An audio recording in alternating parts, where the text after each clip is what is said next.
Someone did say to me online yesterday that if you click back on the slide for the men's breakfast, someone thought, are we getting dried toast and eggs? If you fancy it, you can.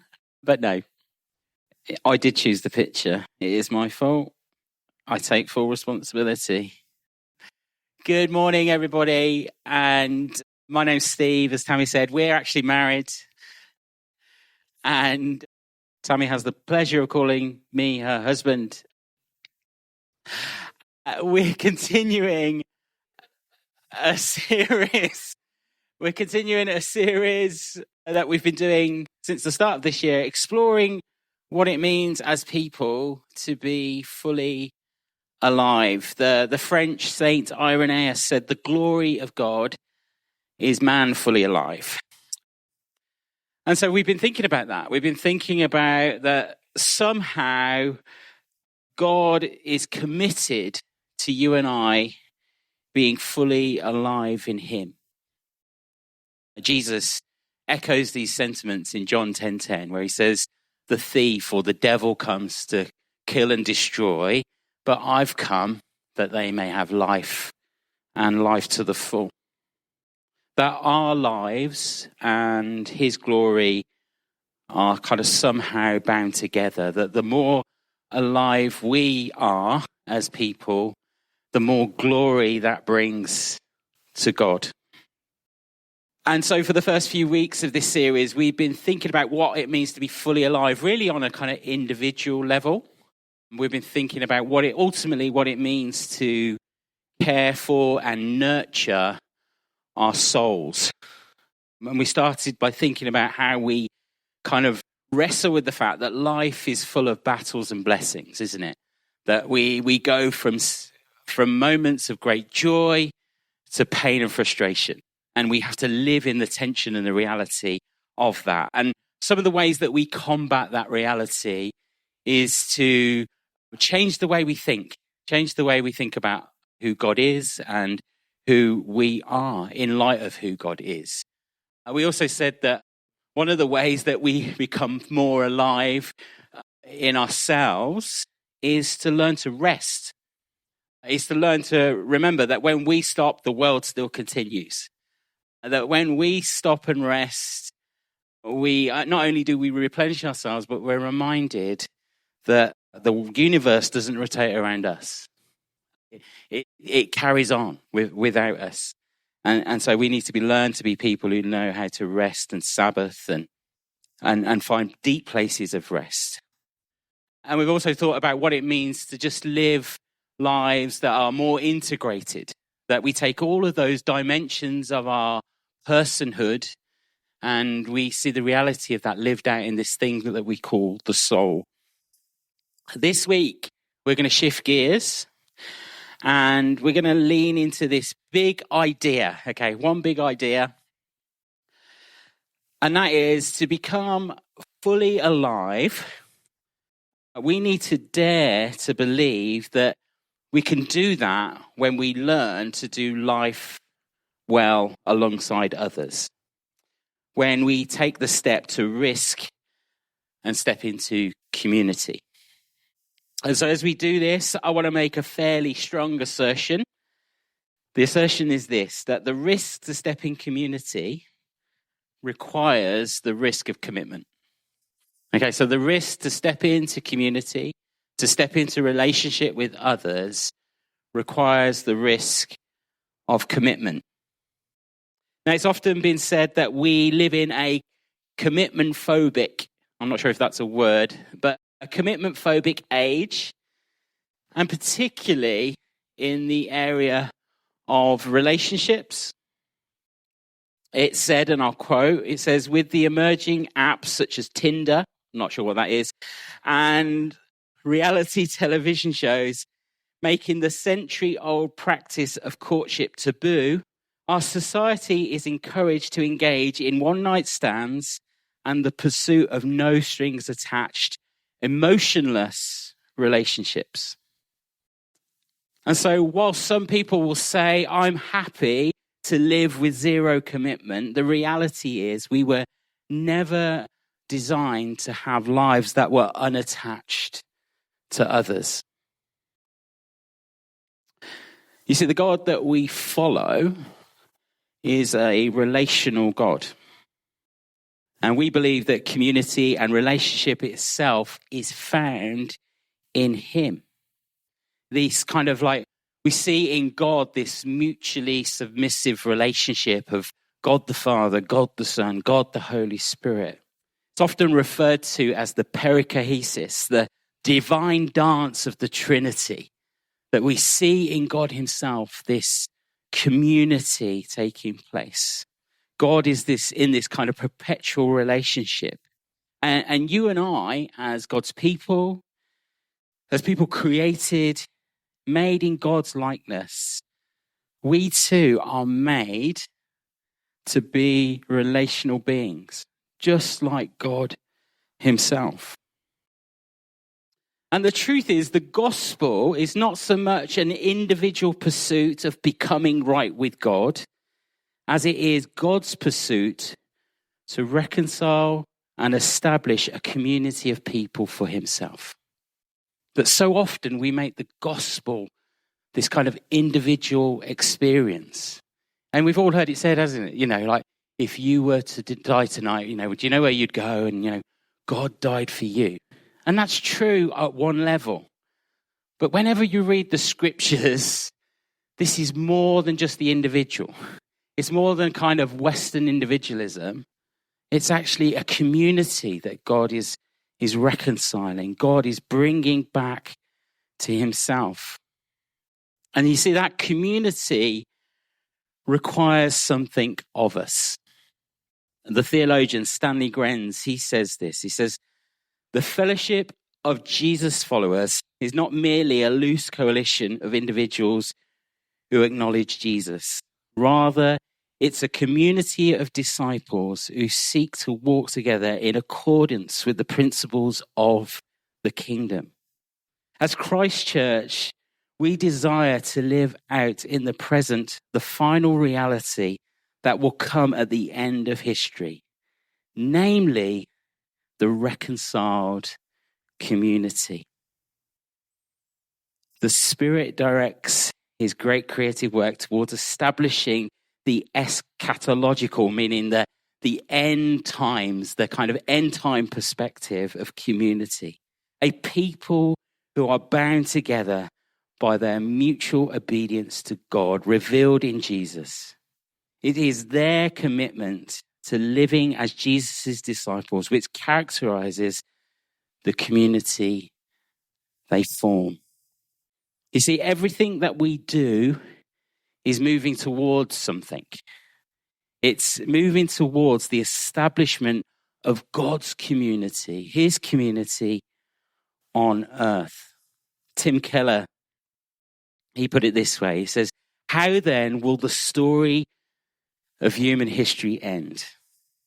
We do not see the illusion of the world melt away, nor do we see spiritual souls escaping the physical world into heaven. Rather, we see heaven descending into our world to unite with it and purify of its brokenness and imperfections. You see, at the heart of the gospel, at the heart of the good news of Jesus is this redemption and reconciliation of community, both to God, but also humanity being restored to one another. And you see, as we look at God's story with the end in sight, we see this is what God has been committed to all along. All through the scriptures, we see a God calling people to himself, reconciling people to himself, all through redemptive history.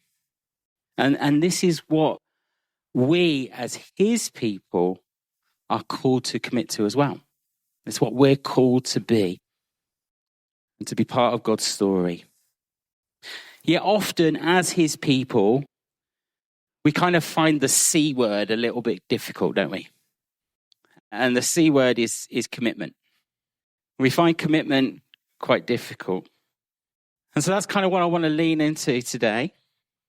That sense of risk to move towards the kind of community we believe God himself is building, believing that if you and I become fully alive when we commit to that kind of community in the process. So commitment is a dirty word. It's a tough word in our culture. It's a word that we don't like to think about, but we're going to do that anyway. So if you've got a Bible, we're going to be in the book of Ephesians. We're going to start off in Ephesians chapter 4. And starting in verse 1 of Ephesians chapter 4. So this is the Apostle Paul writing to the church in Ephesus. He says, as a prisoner for the Lord, then I urge you to live a life worthy of the calling you've received. Be completely humble and gentle. Be patient, bearing with one another in love. Make every effort to keep the unity of the Spirit through the bond of peace. There is one body and one Spirit, just as you were called to one hope when you were called, one Lord, one faith, one baptism, one God and Father of us all, who is over all and through all and in all. As I say, we struggle with the word commitment. I would even go so far as to say as we fear commitment. Lots of us are afraid of making commitment because we think, well, if I commit, what if it goes wrong? What if it goes wrong? What if I commit to that job and I hate it? What if I commit to that person and then next thing I know, we get married and I end up feeling bored or, I want to ditch it after a couple of years. What if I commit to that church, but I disagree with something they say or, something that the pastor says? And so often our sense of commitment towards community, towards being in relationship with others, being connected to other people, that thing that kind of stops us from taking that next step is shaped by fear. And you see, at the heart of fear is the reality that we feel and we sense vulnerability. And yet to be in relationship, do you know that when you choose to be in relationship with another individual or other individuals, you are choosing to be vulnerable? Did you know that? C.S. Lewis put it this way. He says, to love at all is to be vulnerable. Love anything and your heart will be wrong and possibly broken. If you want to make sure of keeping it intact, you must give it to no one, not even an animal. I remember when we, sort of 8 or 9 years ago, I got talked into having a puppy. And, I was like, keep this dog away from me. I'm having nothing to do with this dog. I'm not going to pick up its poo, I'm not going to do anything with this dog. But unfortunately, this dog wanted to do everything with me. And the problem we now have, sort of 7, 8 years on, is I would take a bullet for that dog. And it's true, isn't it? When we make ourselves vulnerable, when we choose to be in relationship, even an animal, we have the potential for pain. And so if you don't want your heart to be broken, you should never put yourself in a place where you experience vulnerability. You need to avoid vulnerability at all costs. The problem is, if we insist on doing that, we'll never experience the kind of relationships we're called to. If we insist on avoiding that sense of vulnerability. It's funny, isn't it, that Christianity is the only major religion that teaches that God himself became vulnerable. Vulnerable to be in relationship with us. God doesn't just love us from some abstract way whilst he remains in heaven, untouchable, unmoved, unhurt by rejection. But God becomes a baby. You can't get much more vulnerable than a baby.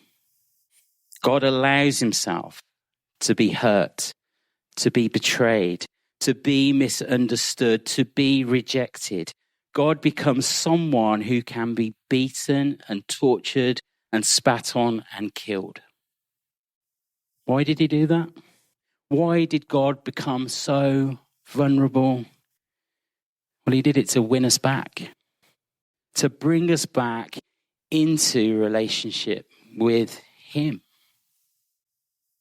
And if we accept this God who made himself vulnerable, allowed himself to be hurt in order to be in relationship to us, if we take that message to heart, could it be that we too, those crafted in God's likeness, those made in his image, could it be that we too are to risk a commitment to relationship through making ourselves vulnerable to one another? And I get that that's hard. You know, you only have to be around church for about, 50 seconds for someone to offend you, don't you? You only have to be around a group of people who are slightly imperfect for something to go wrong. But you see, the only way we can embrace vulnerability with one another is to know at our core that we are loved by God, that we're loved by him. He's the one who said he'll never leave us, forsake us. He's the one who said he'll never betray us, even though other people do. When our hearts are broken, he's the one who tends to the brokenhearted. We can be secure in his love and therefore embrace vulnerability. Because even if people let us down, even if we feel hurt by someone or a situation, betrayed, we still have a God who totally loves us. We still have him. And so as we think about doing life well together, we have to free ourselves from this fear of commitment, this fear of vulnerability. And I'm aware that what I say this morning could just sound like some easy fixes, and I'm not suggesting there are easy fixes to this, but just some thoughts based on the scriptures that we're thinking about this morning, and some thoughts about how we might begin to kind of avoid that fear of committing, taking that next step. And so the first thing is this: we need to have the right goals. One of the great challenges of doing life well, living fully alive, is choosing the right goals. We've all been around people who choose the wrong goals. Maybe you've even chose the wrong goals yourself. Maybe you've chosen a goal like a goal of popularity or being liked. How many of us like to be liked? You know, recently I found that this has surfaced in me, just some different situations I've been facing, and just realized, it's because I want people to like me. That's why I'm feeling like this. But we all have that tendency to want to be liked. And so, how does that work out?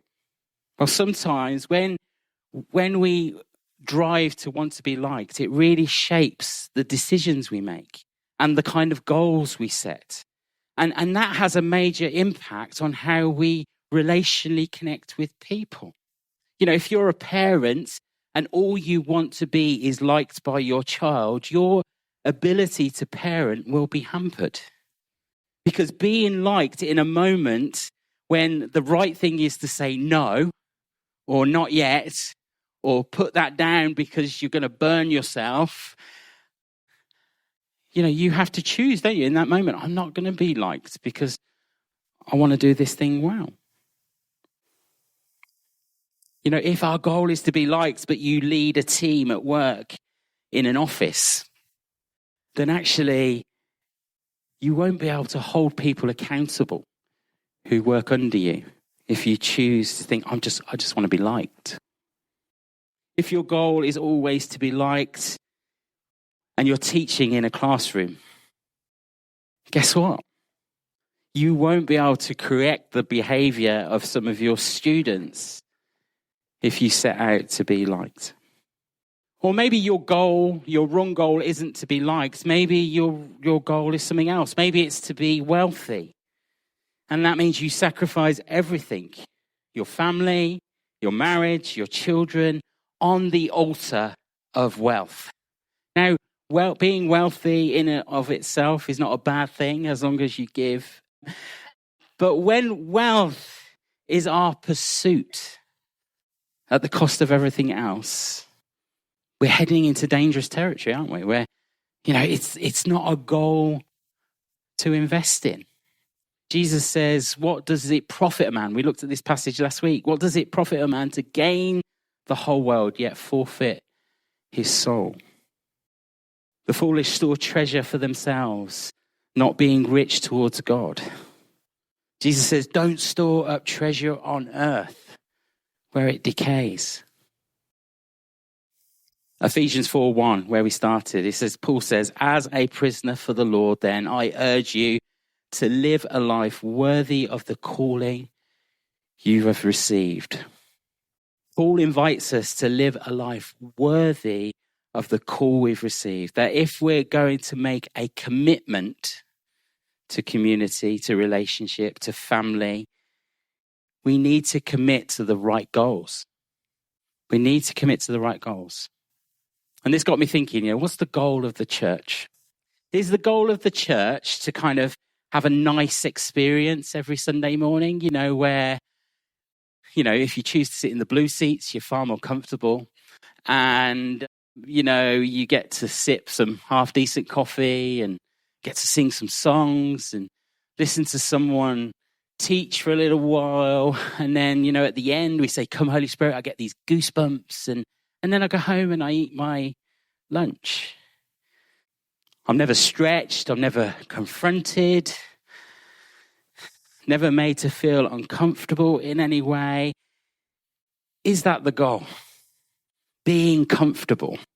Is that how we want to do life? Just let's be comfortable? If it is, I think we might have missed it. I think we might have missed the point. What is the goal of church? What's the calling of the church? Well, when Paul speaks about living a life worthy of the calling that we received, he's building upon something he's already said. That the church is God's main instrument to work out his plan of pulling together all things under Christ, to heal the divisions, to reconcile all relationships. If you've got a real Bible, flip back to Ephesians chapter 2 and verse 13. And so Paul is saying, he's saying everything he's saying in chapter 4, but the backdrop is what he's saying here. Verse 13. But now in Christ Jesus, you who once were far away have been brought near by the blood of Christ. For he himself is our peace, who has made the two groups one and has destroyed the barrier, the dividing wall of hostility, by setting aside in his flesh the law with its commands and regulations. His purpose was to create for himself one new humanity out of the two, thus making peace. Rich Nathan, a vineyard pastor from the States, he said this. He said, when Jesus hung spread eagle on a cross, I'm not sure why he used that term, but when Jesus hung spread eagle on a cross, with one arm he reached out and brought to himself the Jews. With the other arm, he reached out and brought to himself the Gentiles. And out of the raw material of Jew and Gentile, God creates a new race of people. The church is not defined by who our ancestors are, what country we come from, what the color of our skin is. The church is an entirely new race, a new humanity, a unified people under this one head, Jesus Christ. You see, God's goal is to heal the divisions in the world. Don't we want that? You know, when you look at our world right now, you know, everyone is retreating, aren't they, to their tribes. You know, tribalism is well and truly here in our culture. Everybody's retreating to their corner and defending their corner. And yet Jesus breaks those kinds of divisions. And he's working out this goal through his church. A new race of people, whether nationally born or immigrant, rich or poor, male or female, old or young, black or white, British or, dare I say, European. The local church is where the rubber hits the road, where the division between us and God and the division between us and each other is healed and restored. And so we're to have the right goals. Not only do we have the right goals, but we're to have the right attitude. Verse 2 of Ephesians 4, be completely humble and gentle, be patient, bearing with one another in love. You see, if we're going to pull people together, if we're going to heal divisions, if we're going to live in reconciliation of relationships with one another, then not only do we need the right goals, but we need the right attitude through the process of reconciliation. Paul says, be completely humble. Yet the reason why so many of us keep our distance from one another is because of pride. You know, pride is the opposite of humility. And so we say things like this, don't we? We say, I'll say sorry when they say sorry. Or I'll move towards them after they make a move towards me. Or I'll acknowledge my wrong if they acknowledge their wrong. How far does that get you? Just saying, how far does that get you? It doesn't get you very far. If God's desire is reconciliation and reconciling everything to himself to draw us all into his communal nature, then we need to be the humble party. We need to be the ones who are gentle and patient. We need to be the ones who bear with one another, who love one another regardless. How many of us in this room have ever been guilty of a bad attitude? We've all experienced that, haven't we? We've all experienced that. And one particular bad attitude that often stops us fully entering in to fully committing ourselves to a community like this one is this thing we call cynicism. Anybody had the attitude of cynicism raise its head in their hearts? Now, we can try and put a spin on cynicism. We can pretend it's a gift of reflection. Okay? Well, I'm just operating in the gift of reflection. Yet, overly critical, cynical nature is a toxic thing in our culture. And the reason why a cynical attitude can be more damaging is because often we don't realize we're doing it. We don't realize we're doing it. And yet this cynicism just kind of comes out of us. Now, I'm not saying we shouldn't point things out when they're wrong. We should always do that. But I do think we have to fight this tendency to lean towards this kind of subtle, cynical kind of approach where we're constantly having to evaluate and critique people for what they do. How do we fight this? How do we fight this? Well, I got two thoughts how we fight this, particularly in relation to kind of like, why should we commit to the church? Why should we commit to this community? One of the ways we fight our cynicism, particularly towards church. Anyone ever been cynical about church? I'm mostly like that on Mondays. But one of the ways we fight that is that we remember that the church is the bride of Christ. Now, the church is made up of broken people, like me, And Jesus dies for broken people like me. And he forms a community we call the church, but he often refers to it as his bride. And so I imagine when we talk down his bride, he kind of gets a little bit offended by that. Let me give you an example. I love my wife, Tammy, as much as it's possible to love another human being, as flawed as that can be. But I love her as much as I possibly can. And I do that despite the fact that I know all her faults and failings. And if she let me, I would tell you. But here's the thing. If someone came up to me, tapped me on the shoulder and said, Steve, let me tell you about Tammy's faults. Let me tell you about Tammy's failures. We would have a fight, wouldn't we?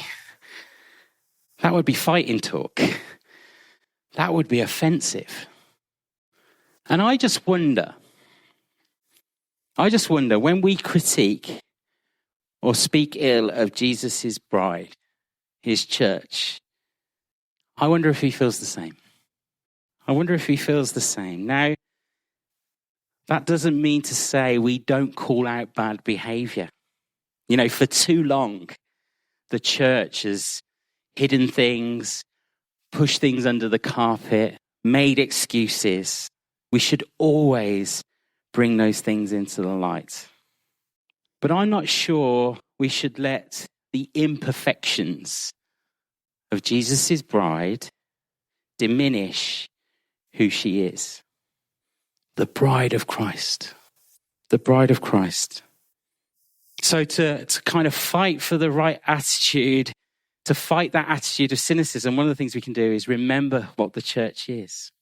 The second thing we can do is pray first and talk later. There are times when a thoughtful, loving critique is the most appropriate response we can have. But we need to do that in a way where we've examined our hearts first and we've considered the benefits. Proverbs 15 says, a gentle answer turns away wrath, but a harsh word stirs up anger. Sometimes even the right thing can be said in the wrong way, at the wrong time.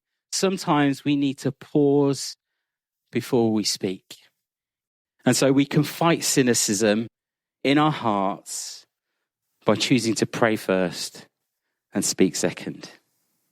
And so we need the right goals and we need the right attitude, but we also need the right commitment. Ephesians 4:3 says, make every effort to keep the unity of the Spirit through the bond of peace. In other words, spare no expense. Give everything you've got to building your life in community, in connection to others. Despite the fact that it's fashionable to think we don't really need other people. We don't really need relationships. We don't really need the church. Instead, give it everything you can. And here's the thing, there's a law that's set in motion in the universe that governs nearly everything. It governs nature, it governs finances, and it governs relationships. And that law is you reap what you sow. You reap what you sow. People who invest deeply in community and connection to others, who sow into their relationships, they are the ones who reap a harvest, especially in times of need. You see, we get out of church what we put into it. If we make a big commitment, we receive a big commitment back. That's why we make such a big deal about small groups. Because it's in those groups where, as people, we invest and attempt to do life together. And as we do that, when something goes wrong, life takes a funny turn, you have a mild disaster, the rest of that group of people get to step in. So when we choose to invest ourselves and commit ourselves to a small group of people. And guess what? Don't actually care how you do that. You could join one of the groups we've organised, or you could do it yourself. It's this amazing thing that we can do. We just, plonk ourselves into other people's lives. But actually, it's more than just a group, isn't it, that meets on a Wednesday evening in someone's living room. It's more than the activity of a group. It means becoming part of a support system, a place where we find care, a place where we're known and we know other people.